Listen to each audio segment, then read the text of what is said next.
పెద్దపల్లి జిల్లాకు సంబంధించి ఈరోజు ప్రధాన వార్తలు చూసుకున్నట్లయితే గోదావరి కానీ మల్లికార్జున నగర్కు సంబంధించినటువంటి అస్లాం అనే ఆటో డ్రైవర్ యొక్క ఆటో మంటలు రేగి కూడా ఆ ఆటో అగ్నికి ఆకుతైంది. అయితే తెల్లవారుజాముల అకారణంగా కూడా ఆటోలో ఒక్కసారిగా మంటలు చెల్లడంతో అస్లాం అలాగే స్థానికంగా ఉన్నటువంటి స్థానికుల సాయంకాలంతో మంటలు ఆర్పేసినప్పటికీ కూడా ఆటో అయితే పూర్తిగా 100% కూడా అగ్నికి ఆహుతైంది. అయితే ఈ సందర్భంగా అస్లాం మాట్లాడుతూ ఆటోకు సంబంధించినటువంటి షార్ట్ సర్క్యూట్ కారణంగానే ఆటోలో మంటలు చెల్లాయంటూ కూడా ఆయన తెలపడం జరిగింది. అంతేకాకుండా ఇటీవల ఉచిత బస్సు కారణంగా ఆటో డ్రైవర్ ఈ నేపథ్యంలో తనకున్నటువంటి ఆటోను నడుపుకుంటూ కూడా ఆ కుటుంబాన్ని పోషించుకుంటున్నటువంటి తనకు మొత్తం జీవనాధారం అనేటువంటి ఆటో ఈ విధంగా అగ్నికి పూర్తిగా ఆవేదన వ్యక్తం చేయడం జరిగింది. దాతలు కానీ ప్రభుత్వం కానీ ఏదైనా సాయం చేసి తనకు మరొక ఆటో ఇప్పించాలంటూ కూడా కన్నీరు మున్నీరుగా వెలిపించడం జరిగింది. అలాగే మరొక ప్రధాన వార్త చూసుకున్నట్లయితే మధ్యాహ్న భోజన కార్మికుల పెండింగ్ సమస్యలన్నీ కూడా పరిష్కరించాలని డిమాండ్ చేస్తూ పెద్దపల్లి జిల్లా కలెక్టరేట్ ముందు ఆందోళన చేపట్టారు. ఈ సందర్భంగా మధ్యాహ్న భోజన కార్మికులు మాట్లాడుతూ ఏదైతే ఎన్నికల సమయంలో కాంగ్రెస్ పార్టీ ఇచ్చినటువంటి ఏ ఒక్క హామీని కూడా పూర్తి స్థాయిలో నెరవేర్చలేదు. మధ్యాహ్న భోజన పాటు అలాగే వాళ్ళ సమస్యలను కూడా పరిష్కరిస్తామని హామీ ఇచ్చినటువంటి ప్రభుత్వం ఇప్పటి వరకు కూడా పట్టించుకోలేదంటూ కూడా వారు ఆరోపించడం జరిగింది. అంతేకాకుండా కోడిగుడ్ల ధరలు కూడా పెరిగిన విధంగా ఆ రేట్లు పెరుగుతున్న నేపథ్యంలో వారికి కావాల్సినటువంటి 9 నెలల నుండి బిల్లులు కూడా అందకపోవడం పట్ల కూడా ఏ విధంగా మధ్యాహ్న భోజనం అందించాలి విద్యార్థులకు అంటూ కూడా ఈ సందర్భంగా వారు ఆవేదన వ్యక్తం చేయడం జరిగింది. ఇప్పటికైనా కూడా సమయ నోటీస్ ఇచ్చినప్పుడు కూడా ప్రభుత్వం స్పందించకపోవడం పట్ల కూడా నిరసన చేపడుతున్నామంటూ కూడా వారు వెల్లడించారు. ఇప్పటికైనా కూడా తమకు రావాల్సినటువంటి బకాయిలను కూడా వెంటనే విడుదల చేయాలి. అంతేకాకుండా కనీస వేతనం కూడా అమలు చేయాలంటూ కూడా వారు డిమాండ్ చేయడం జరిగింది. అలాగే మరొక ప్రధాన వార్త చూసుకున్నట్లయితే మంత్రిని బాయ్స్ హాస్టల్ భవనంలోకి మంత్రిని ఎంఆర్ఓ కార్యాలయాన్ని విద్యార్థి సంఘాల నాయకులు కూడా తీవ్రంగా ఖండించారు. ఈ సందర్భంగా బాయ్స్ హాస్టల్ ముందు విద్యార్థులు అలాగే విద్యార్థి సంఘాల నాయకులు ఎస్ఎఫ్ఐ నాయకుల ఆధ్వర్యంలో కూడా ధర్నా నిర్వహించారు. ఈ సందర్భంగా ఎస్ఎఫ్ఐ నాయకులు మాట్లాడుతూ ఇటీవల ఇంటిగ్రేటెడ్ ప్రభుత్వ కార్యాలయాలు నిర్మించడంలో భాగంగా ఎంఆర్ఓ కార్యాలయాన్ని తాత్కాలికంగా బాయ్స్ హాస్టల్కు తరలించడం పట్ల కూడా వారు తీవ్రంగా ఖండించారు. ఈ సందర్భంగా ఎంఆర్ఓ కార్యాలయాన్ని ప్రభుత్వ హాస్టల్కు తరలించడం ఏంటంటూ కూడా వారి సందర్భం ప్రశ్నించడం జరిగింది. ఎంఆర్ఓ కార్యాలయాన్ని తరలించినట్లయితే నిత్యం ప్రజలతోటి రద్దీగా ఉన్న నేపథ్యంలో విద్యార్థుల యొక్క చదువుకు ఇబ్బంది కలుగుతుంది. రానున్న 2-3 నెలల్లోనే పరీక్షలు ఉన్న నేపథ్యంలో విద్యార్థుల యొక్క భవిష్యత్తు నాశనం అయ్యే ఈ యొక్క చర్యను ఖండించాలని వారు తీవ్రంగా ఖండించారు. కలెక్టర్ ఈ యొక్క ఎంఆర్ఓ కార్యాలయాన్ని తాత్కాలిక తరలింపును వెంటనే ఉపసంహరించుకోవాలి. విద్యార్థుల భవిష్యత్తును దృష్టిలో ఉంచుకొని మరొక చోటికి ఎంఆర్ఓ కార్యాలయాన్ని తరలించాలి. కానీ ఇలా విద్యార్థుల భవిష్యత్తు చెలగాటం ఆడొద్దంటూ కూడా ఎస్ఎఫ్ఐ నాయకులు డిమాండ్ చేశారు.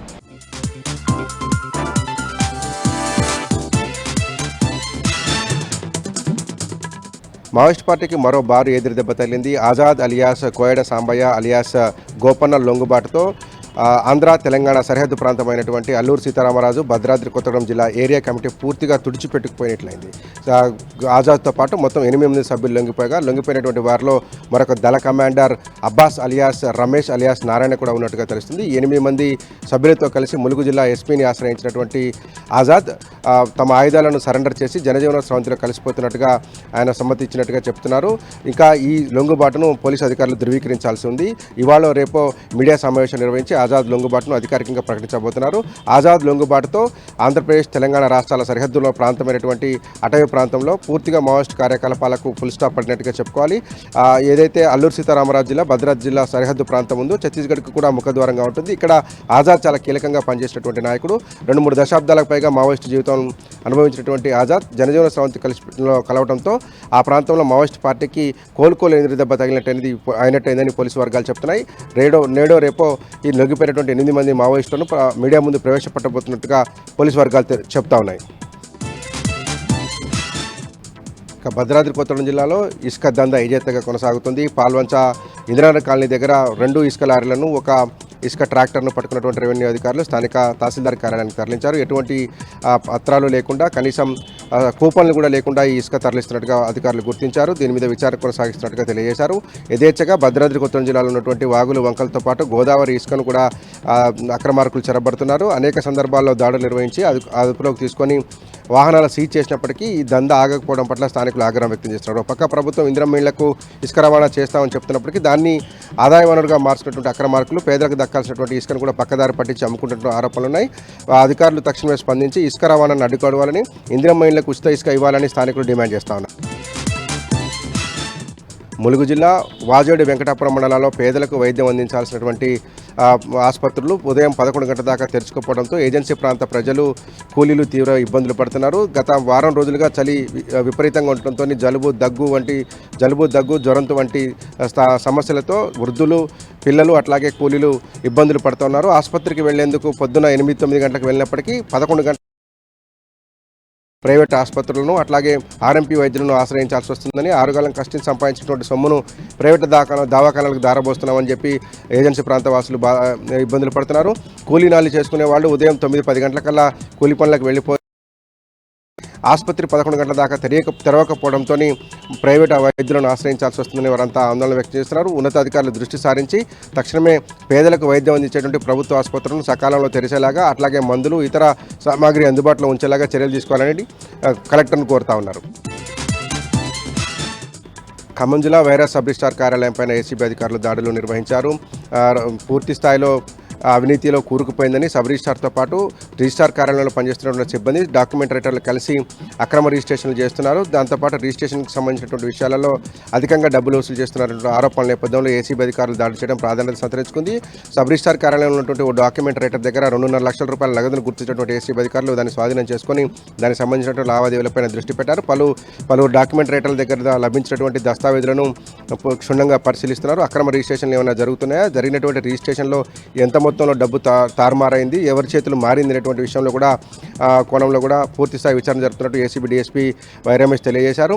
ఓ డాక్యుమెంట్ రైటర్ దగ్గర లభించినటువంటి డబ్బుల ఆధారంగా మిగతా డాక్యుమెంట్ రైటర్లు సిబ్బందికి సంబంధించినటువంటి ఫోన్పే గూగుల్ పేకి సంబంధించినటువంటి లావాదేవీలపైన కూడా విచారణ కొనసాగిస్తున్నామని బ్యాంక్ స్టేట్మెంట్ ఆధారంగా పూర్తిస్థాయి విచారణ కొనసాగిస్తున్నామంటూ ఏసీబీ అధికారులు తెలియజేశారు. గత కొంతకాలంగా సబ్ రిజిస్ట్రార్ కార్యాలయం మీద వస్తున్నటువంటి అవినీతి ఆరోపణలను పూర్తి స్థాయిలో తెలుసుకొని విచారణ చేపట్టిన తర్వాత ప్రభుత్వానికి నివేదిక ఇస్తామని ఏసీబీ అధికారులు తెలియజేశారు.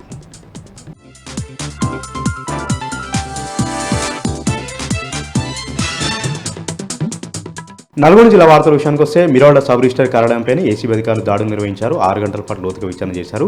ఎలాంటి పత్రాలు లేకుండా అనధికారికంగా ఉన్నటువంటి 62,000 రూపాయలు స్వాధీనం చేసుకున్నారు. ఇక ప్రభుత్వ ఆదేశాలు లేకుండా ప్రభుత్వ నియామకాలు లేకుండా 2 ప్రైవేటు వ్యక్తులు అందులో విధులు నిర్వర్తిస్తున్న పట్ల కూడా గుర్తించి వారిని కూడా అదుపులో తీసుకున్నారు. పలువురు ప్రైవేటు డాక్యుమెంట్ రైటర్ను కూడా అదుపులో తీసుకోవడం జరిగింది. మిరాడ ప్రాంతంలో అనధికారికంగా అక్రమంగా రిజిస్ట్రేషన్ జరుగుతున్నటువంటి సమాచారంతోనే ఆకస్మికంగా దాడి చేసినట్టు ఏసీబీ అధికారులు వెల్లడించారు. సబ్ రిజిస్టర్ పైన పలు సెక్షన్ల కింద కేసు నమోదు చేసి నాంపల్లి ఏసీబీ కోర్టులో ప్రవేశపెట్టారు ఏసీబీ అధికారులు.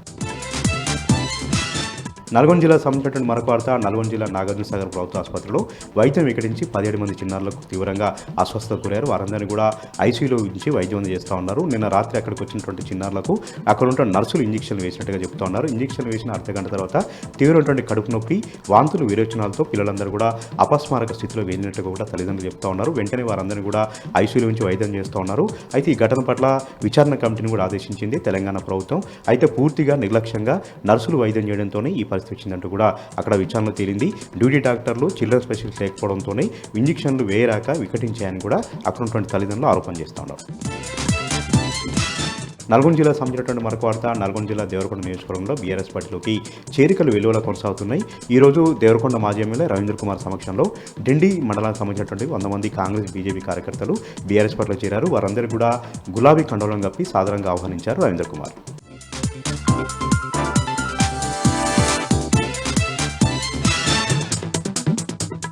ఆదిలాబాద్ జిల్లా వార్తల విషయానికి వస్తే ఉమ్మడి ఆదిలాబాద్ జిల్లాలో రైతులు ఎదుర్కొంటున్న సమస్యలపై అఖిలపక్షం ఆధ్వర్యంలో పోరుబాటుకు సిద్ధమయ్యారు రైతులు.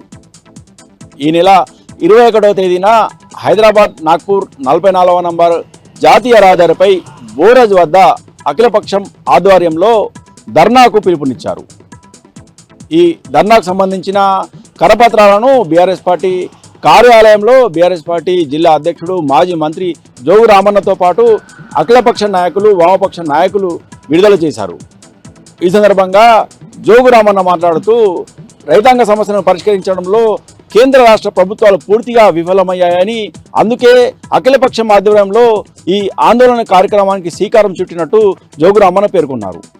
ఈ నెల 21వ తేదీన తలపెట్టిన ఈ ధర్నా కార్యక్రమానికి రైతులు స్వచ్ఛందంగా తరలి రావాలని అందుకే ఈ కరపత్రాలను విడుదల చేయడం జరిగింది. ఈ గ్రామానికి ఈ కరపత్రాలను పంపిణీ చేస్తామని, అలాగే గ్రామాన కూడా దండారో వేస్తామని, ఈ కార్యక్రమంలో వేలాది సంఖ్యలో రైతులు తరలి వచ్చి ఈ ఆందోళన కార్యక్రమాన్ని విజయవంతం చేయాలని ఇప్పటికైనా కేంద్ర రాష్ట్ర ప్రభుత్వాలు రైతాంగ సమస్యలను పరిష్కరించకపోతే దశలవారీ ఉద్యమాలు చేయక తప్పదని ఈ సందర్భంగా జోగురామన్ హెచ్చరించారు.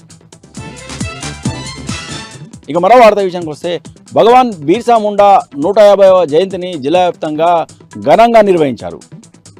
జిల్లా కేంద్రంలోని రైల్వే స్టేషన్ సమీపంలో ఉన్న బిర్సా ముండా విగ్రహానికి ఆదివాసులతో పాటు జిల్లా అధికారులు విగ్రహానికి పూలమాలలు వేసి ఘనంగా నివాళులు అర్పించారు. ఈ కార్యక్రమంలో జిల్లా కలెక్టర్ రాజాశీ షాతో పాటు జిల్లా అధికారులు పాల్గొన్నారు. బిర్సా ముండా విగ్రహానికి పూలమాలలు వేసి ఘనంగా నివాళులు అర్పించారు. ఈ సందర్భంగా ఆదివాసుల సంస్కృతి సంప్రదాయాల ప్రకారం ఏర్పాటు చేసిన సాంస్కృతిక కార్యక్రమంలో జిల్లా కలెక్టర్ పాల్గొన్నారు. ఈ సందర్భంగా జిల్లా కలెక్టర్ మాట్లాడుతూ బిర్సా ముండా జీవితాన్ని ప్రతి ఒక్కరు కూడా ఆదర్శంగా తీసుకోవాలని పిలుపునిచ్చారు. గమన వార్త విషయానికి వస్తే రాజీ మార్గంలో కేసులను పరిష్కరించుకొని లోక్ అదాలత్ పరిష్కారం చేసుకొని లబ్ధి పొందాలని జిల్లా ప్రధాన న్యాయమూర్తి ప్రభాకర్ రావు పిలుపునిచ్చారు. లోక్ అదాలత్లో భాగంగా జిల్లా కోర్టు ఆవరణలో ఈరోజు ఏర్పాటు చేసిన లోక్ అదాలత్కు జిల్లా ప్రధాన న్యాయమూర్తి ప్రభాకర్ రావుతో పాటు పలువురు న్యాయమూర్తులు న్యాయవాదులు తరలివచ్చారు. ఈ సందర్భంగా పలు కేసులను రాజీ మార్గంలో పరిష్కరించినట్టు జిల్లా జడ్జి ప్రభాకర్ రావు మాట్లాడుతూ కేసుల పేరిట న్యాయస్థానాల చుట్టూ తమ సమయాన్ని వృధా చేసుకోకుండా లోక్ అదాలత్లో రాజీ పరిష్కరించుకొని కక్షిదారులు లబ్ధి పొందాలని రాజీ మార్గమే సరైన మార్గమని పేర్కొన్నారు.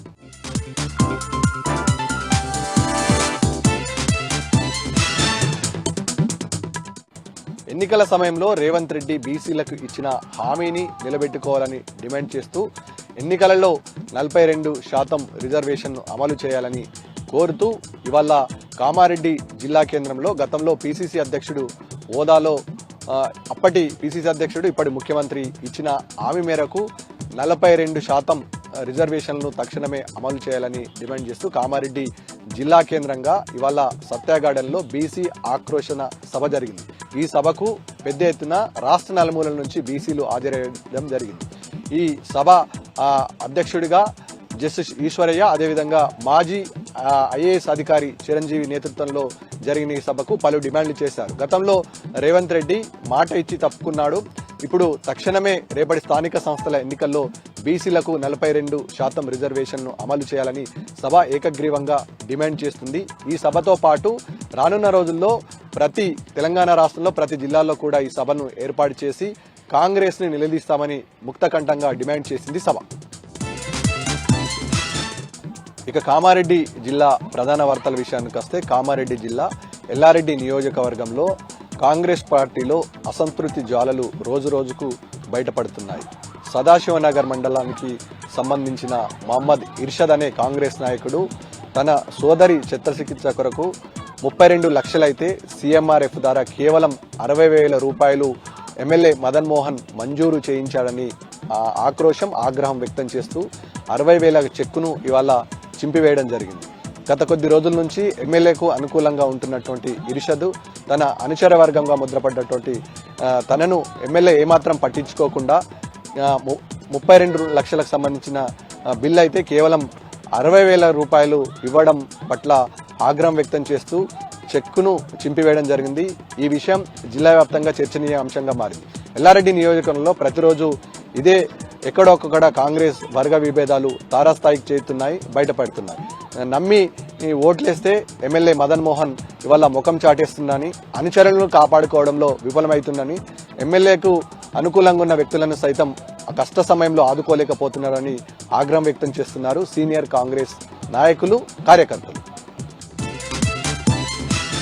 ఇక నిజామాబాద్ జిల్లాలోని ప్రధాన వార్తల విషయానికి వస్తే నిజామాబాద్ జిల్లా బాల్కొండ కార్యక్రమాలలో పాల్గొన్నారు మాజీ మంత్రి బాల్కొండ ఎమ్మెల్యే వేముల ప్రశాంత్ రెడ్డి.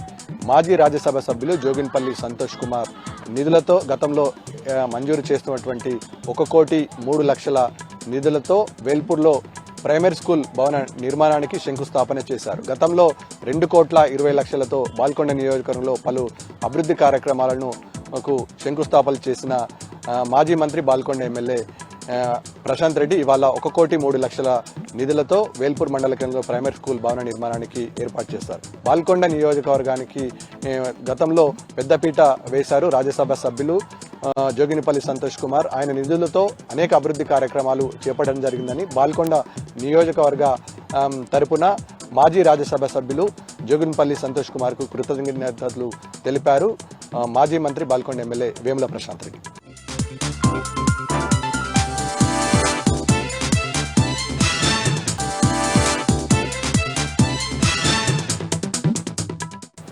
జగిత్యాల జిల్లా ఇవాళ ప్రధాన వార్తలు ఒకసారి పరిశీలిస్తే కొండగట్టు ఆంజనేయ స్వామి క్షేత్రంలో ఇవాళ నుంచి ప్రధానంగా ఈ దేవస్థానానికి సంబంధించి ఆర్జిత చేస్తున్నటువంటి ప్రకటన ఇప్పటికీ అధికారులు విడుదల చేశారు. కానీ ఇటు హిందూ సంఘాలు అలాగే భక్తులు మిగతా స్థానిక నాయకుల అభ్యంతరాల మేరకు ఇవాళ నుంచి తాత్కాలికంగా విరమణ చేస్తున్నట్టు కూడా అధికారులు ప్రకటించారు. ఎందుకంటే 1000 రూపాయలు ఉన్నటువంటి శాశ్వత పూజ టికెట్ను 10,016కు పెంచినటువంటి సందర్భం. అలాగే లడ్డూతో పాటు ఇతర అన్ని టికెట్లు కూడా పెద్ద ఎత్తున కూడా పెంచడం జరిగింది. 2 రెట్లు పెంచడం పైన భక్తులు అలాగే స్థానికులు తీవ్ర ఆగ్రహాన్ని వ్యక్తం చేయడంతో అధికారులు ఒక అడుగు వెనక్కి వేసినటువంటి సందర్భం మనకి ఇవాళ కనిపించింది. మొత్తానికైతే కొండగట్టు ఆంజనేయ స్వామి క్షేత్రానికి వివిధ రాష్ట్రాల నుంచి అలాగే రాష్ట్ర వ్యాప్తంగా అలాగే జగిత్యాల జిల్లా నుంచి కూడా పెద్ద సంఖ్యలో నిత్యం భక్తులు వస్తుంటారు.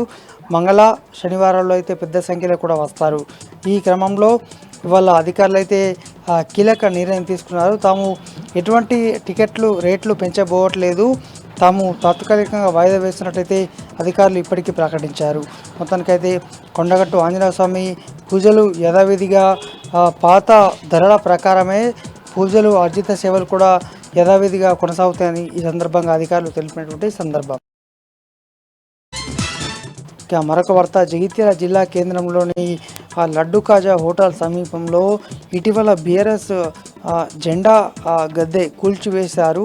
అంటే ఎవరు కూల్చివేశారనేటువంటిది పక్కన పెడితే ఇవాళ స్థానిక బీఆర్ఎస్ నాయకులంతా కూడా చొరవ తీసుకొని స్థానిక కౌన్సిలర్ శివకేశర్ బాబు మిగతా నాయకులంతా కలిసి ఆ జెండాను క్రేన్ సహాయంతో బయటకు నాకు కండువా అలాగే రంగులు అద్ది ఈ సందర్భంగా దాన్ని అలంకరించారు. బీఆర్ఎస్ పార్టీ కండువాలు బీఆర్ఎస్ పార్టీకి సంబంధించినటువంటి జెండాను ఎవరు ముట్టుకున్నా కూడా సహించలేదని ఈ సందర్భంగా స్థానిక నాయకులు తెలిపారు. అయితే ఈ క్రమంలో అంటే ఇటీవల సీసీ రోడ్డు వేసినటువంటి సందర్భంలో మరి ఎవరు ఆకతైలాపన మరి ఎవరు చేశారో తెలియదు, కానీ బీఆర్ఎస్ జెండా గద్దె కూల్చివేశారు. దీన్ని వివాదం చేసేటువంటి సందర్భం లేనటువంటి నేపథ్యంలో స్థానిక నాయకులు స్వతహాగా తరలివచ్చి వారంతా కూడా కలిసికట్టుగా జెండాను పునర్నిర్మించినటువంటి సందర్భం. తామంతా కూడా బీఆర్ఎస్ పార్టీ వెంట ఉంటాం, కేసీఆర్ వెనటి నడుస్తామని సందర్భంగా స్థానిక నాయకులు తెలిపారు. ఇవి జిల్లా వ్యాప్తంగా ఉన్నటువంటి ప్రధాన వార్తలు.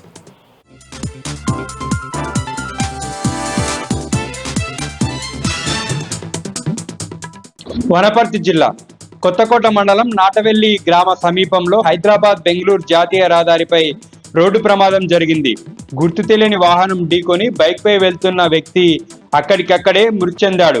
బైక్ పై వెళ్తున్న వ్యక్తి కొత్తకోట మండలం రామకృష్ణాపురానికి చెందిన వెంకటయ్యగా పోలీసులు గుర్తించి మృతదేహాన్ని పోస్టుమార్టం నిమిత్తం వనపర్తి ప్రభుత్వ ఆసుపత్రికి తరలించారు.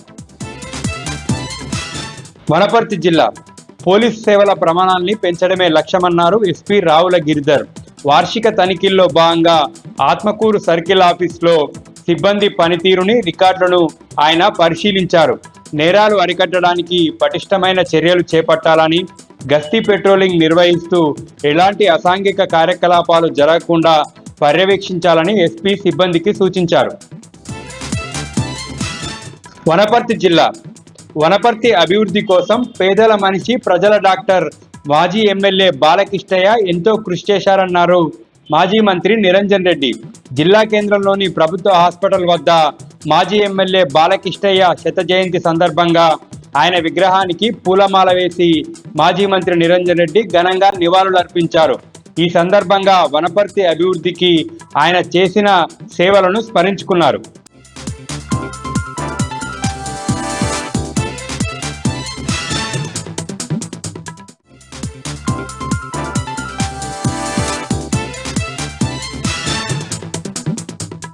ఇక ఈ రోజు నాగర్ కర్నూలు జిల్లా ప్రధాన వార్తలు చూసినట్టయితే పురాతన సంపదను కాపాడి పూర్వ వైభవం తీసుకొచ్చేందుకు కల్వకుర్తి యువత నడుం బిగించి పలువురికి ఆదర్శంగా నిలుస్తున్నటువంటి సందర్భం కనిపిస్తా ఉంది. కల్వకుర్తిలో వందల సంవత్సరాల క్రితం నిర్మించినటువంటి మెట్ల బావి నేడు గచ్చుబావిగా పిలువబడేటువంటి ఆ బావి కాలక్రమేణా అపరిశుభ్రంగా మారడంతో పాటు శిథిలావస్థకు చేరింది. ఇది గమనించినటువంటి ఒక యువకుడు ఆ గచ్చుబావిని బాగు చేసుకుందామనే నినాదంతో సేవ్ గచ్చుబావి అని చెప్పేసి సామాజిక మాధ్యమాల్లో పోస్టు చేయడంతో దీనికి స్పందించినటువంటి కల్వకుర్తి ఎంతో మంది యువకులు రాజకీయాలకు కులాలకు అతీతంగా కూడా ఒక సమావేశం ఏర్పాటు చేసుకుని మన ఊరు మన గుడి మన గచ్చుబావి అనే నినాదంతో ప్రతినిత్యం కూడా అక్కడ గచ్చుబావిని ఒక గంట సమయం ఉదయం పూట కేటాయించి యువకులంతా కూడా పరిశుభ్రం చేస్తూ ఎందరికో ఆదర్శంగా నిలుస్తూ ఉన్నారు. ఈ సందర్భంగా యువకులంతా మాట్లాడుతూ మేము శ్రమదానం చేయడానికి సిద్ధంగా ఉన్నాం, కానీ ఆర్థికంగా అక్కడ పర్యాటక క్షేత్రంగా ఈ గచ్చుబావిని పూర్వ వైభవోపేతం కన్నా అత్యంత వైభవోపేతంగా ఈ గచ్చుబావిని తీర్చిదిద్దడానికి ఆర్థికంగా అన్ని విధాల సహకారాలు అందాలని చెప్పేసి దానికోసం ప్రభుత్వాలతో పాటు రాజకీయాలకు అతీతంగా కూడా పలువురు సహకరించి గచ్చుబావి అభివృద్ధికి కృషి చేయాలని చెప్పేసి కూడా యువకులు పిలుపునిస్తున్నటువంటి పరిస్థితి కనిపిస్తా ఉంది. ప్రతినిత్యం కూడా శ్రమదానం చేస్తూ గచ్చుబావి అభివృద్ధికి కృషి చేస్తున్నటువంటి యువకులను పలువురు అభినందిస్తున్నటువంటి పరిస్థితి కల్వకుర్తిలో కనిపిస్తుంది. మరొక వార్త చూసినట్లయితే అచ్చంపేట పట్టణంలోని ఓ ప్రైవేట్ ఫంక్షన్ హాల్లో ఆదివాసుల ఆధ్వర్యంలో ఆదివాసుల తెగల సాంస్కృతిక ఉద్యమాల వీరుడు భగవాన్ బిర్లా ముండా 150వ జయంతి వేడుకలను ఎంతో ఘనంగా నిర్వహించారు. ఆదివాసుల ఆధ్వర్యంలో పట్టణంలో వాళ్ళ వేషాధారణలో డప్పు చప్పుళ్ల మధ్య భారీ ర్యాలీ నిర్వహించినటువంటి పరిస్థితి కనిపించింది. ఈ సందర్భంగా ఆదివాసీ రాష్ట్ర నాయకులతో పాటు పలువురు ఆదివాసులు కూడా పాల్గొన్నటువంటి పరిస్థితి కనిపించింది. ఈ సందర్భంగా వారు మాట్లాడుతూ ఆదివాసులు గతంలో ఎన్నో సంవత్సరాలుగా ఇక్కడ జీవిస్తున్నామని చెప్పేసి మధ్యలో కొంతమంది వచ్చేసి మా హక్కులను కాలరాస్తున్నారని చెప్పేసి కూడా వాళ్ళు చెప్పినటువంటి పరిస్థితి కనిపించింది. మొత్తంగా చూసినట్టయితే వాళ్ళ వేషాధారణలో ఆ పట్టణంలో ర్యాలీ నిర్వహిస్తున్నటువంటి క్రమంలో పలువురిని ఆకట్టుకున్నటువంటి సందర్భం అచ్చంపేటలో కనిపించింది. మరొక వార్త చూసినట్టయితే నాగర్ కర్నూలు జిల్లా కేంద్రంలోని జిల్లా కోర్టు ప్రాంగణంలో హైకోర్టు ఆదేశానుసారం జిల్లా న్యాయ సేవా అధికార సంస్థ ఆధ్వర్యంలో ప్రత్యేక లోక్ అదాలత్ నిర్వహించామని చెప్పేసి నాగర్ కర్నూలు జిల్లా ప్రధాన న్యాయమూర్తి రమాకాంత్ తెలిపినటువంటి పరిస్థితి కనిపించింది. కోర్టు ఆవరణలో ఏర్పాటు చేసినటువంటి లోక్ అదాలత్ కు పలువురు కక్షిదారులతో పాటు న్యాయవాదులు చాలా మంది కూడా పాల్గొన్నటువంటి పరిస్థితి కనిపించింది. ఈ సందర్భంగా జిల్లా కేంద్రంలో ఉన్నటువంటి బాలికల ఉన్నత పాఠశాలకు సంబంధించినటువంటి విద్యార్థినులకు నాప్కిన్స్ తో పాటు పలు వాళ్ళకు అవసరమైనటువంటి వస్తువులు కూడా అందజేసినటువంటి పరిస్థితి కనిపించింది. ఈ కార్యక్రమంలో కార్యదర్శి నసీం సుల్తాన్తో పాటు పలువురు కక్షిదారులు న్యాయవాదులు కోర్టు సిబ్బంది కూడా పాల్గొన్నటువంటి పరిస్థితి నాగర్ కర్నూలులో కనిపించింది.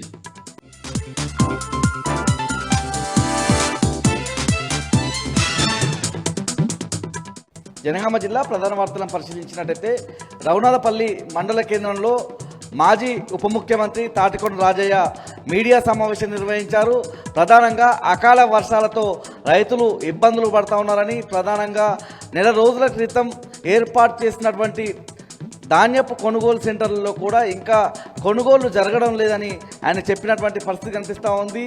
గత యాసంగి సీజన్లో బోనస్ రాలేదని, వానాకాలం సీజన్లో కూడా బోనస్ వచ్చే పరిస్థితి లేదన్నటువంటి అంశాన్ని ఆయన వ్యక్తం చేసిన సందర్భం కనిపిస్తూ ఉంది. వెంటనే యాసంగి బోనస్తో పాటు వానాకాలంలో కొనేటువంటి బోనస్ను మంత్రి ఉత్తమ్ కుమార్ రెడ్డి ఇచ్చినటువంటి హామీ చెప్పినటువంటి వ్యాఖ్యల ప్రకారం 48 గంటల్లో రైతుల ఖాతాల్లో బోనస్ జమ చేయాలన్నటువంటి అంశాన్ని రాజయ్య చెప్పిన పరిస్థితి కనిపిస్తూ ఉంది. మరోవైపు కోల్కతా కోర్టు ఇటీవల పార్టీ ఫిరాయించినటువంటి ఎమ్మెల్యేను సస్పెండ్ చేయడం పట్ల అదొక చారిత్రకమైనటువంటి తీర్పు అని రాజయ్య తన అభిప్రాయాన్ని వ్యక్తం చేశారు.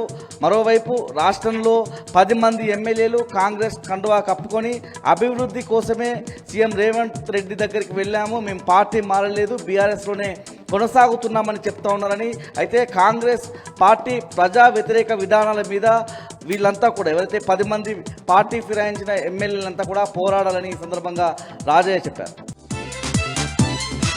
మహబూబాబాద్ జిల్లా ప్రధాన వార్తలు పరిశీలించినట్టయితే నర్సింహులపేట తహసీల్దార్ కార్యాలయం అవకతవకలకు అక్రమాలకు అడ్డాగా మారిందని స్థానిక ప్రజలంతా కూడా చర్చించుకుంటున్నారు. ఇవాళ అందులో భాగంగానే ఓ రైతుకు సంబంధించి పోలియో పహాని అందజేయడానికి 4,000 రూపాయలు లంచం డిమాండ్ చేసినట్టుగా మల్లయ్య అనే రైతు అక్కడ అధికారులను నిలదీసినటువంటి సందర్భం కనిపిస్తూ ఉంది. విద్యార్థులు సర్టిఫికేట్ల కోసం వెళ్ళిన సందర్భంలో రైతులు తమ పనులు చేయించుకోవడంలో భాగంగా ఏదైనా పత్రాల కోసం వెళ్తే డబ్బులు డిమాండ్ చేస్తున్నారని మల్లయ్య ఆరోపించారు. తన పనికి సంబంధించి 4,000 రూపాయలు అడిగితే ఇవ్వకపోవడంతో తనకు సంబంధించినటువంటి పోలియో పహానీలు జిరాక్స్ తీసి ఇచ్చి మళ్ళీ వెనక్కి తీసుకున్నారని ఆ రైతు ఆరోపించినటువంటి సందర్భం కనిపిస్తూ ఉంది. ఈ అంశాన్ని స్థానిక తహసీల్దార్ దృష్టికి కూడా ఆ రైతు తీసుకువెళ్లారు. మహబూబాబాద్ జిల్లా నుంచి మరో వార్త పరిశీలించినట్టయితే కేసముద్రం మండలం కాట్రపల్లిలోని ఓ క్వారీలో ప్రమాదం చోటు చేసుకుంది. కంప్రెషర్తో బ్లాస్టింగ్ చేసిన అనంతరం ట్రాక్టర్ రివర్స్ తీస్తుండగా బ్రేక్ ఫెయిల్ కావడంతో పల్టీలు కొట్టినట్లుగా తెలుస్తూ ఉంది. ఈ ప్రమాదంలో నల్గొండ జిల్లాకు సంబంధించిన ట్రాక్టర్ డ్రైవర్ రాములు మృతి చెందాడు. సంఘటనా స్థలానికి చేరుకున్నటువంటి పోలీసులు దర్యాప్తు చేస్తున్నారు. మరోవైపు అక్కడ క్వారీలో బ్లాస్టింగ్ జరగడంతోనే ట్రాక్టర్ ప్రమాదానికి గురై రాములు చనిపోయినట్లుగా కూడా అక్కడ ఉన్నటువంటి వారి ద్వారా సమాచారం అందుతుంది. పోలీసులు అయితే ప్రస్తుతం విచారణ కొనసాగిస్తున్నారు.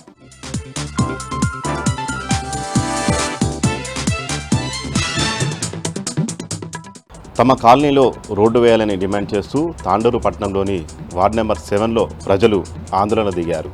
టెండర్ పూర్తయి 6 నెలలు గడుస్తున్నా కానీ ఇంతవరకు రోడ్డు పనులు చేపట్టకపోవడంపై ఆగ్రహం వ్యక్తం చేస్తున్నారు. రాయలకాంట నుంచి మసీద్ వైపు వెళ్లే రహదారి పూర్తిగా అధ్వానంగా మారిందని జేసీబీ తీసుకొచ్చి ఆ రోడ్డంతా తవ్వి నిరసన వ్యక్తం చేశారు. ఇప్పటికైనా కానీ స్థానిక ఎమ్మెల్యే స్పందించి త్వరితగతిన రోడ్డు పనులు చేపట్టాలని డిమాండ్ చేస్తున్నారు.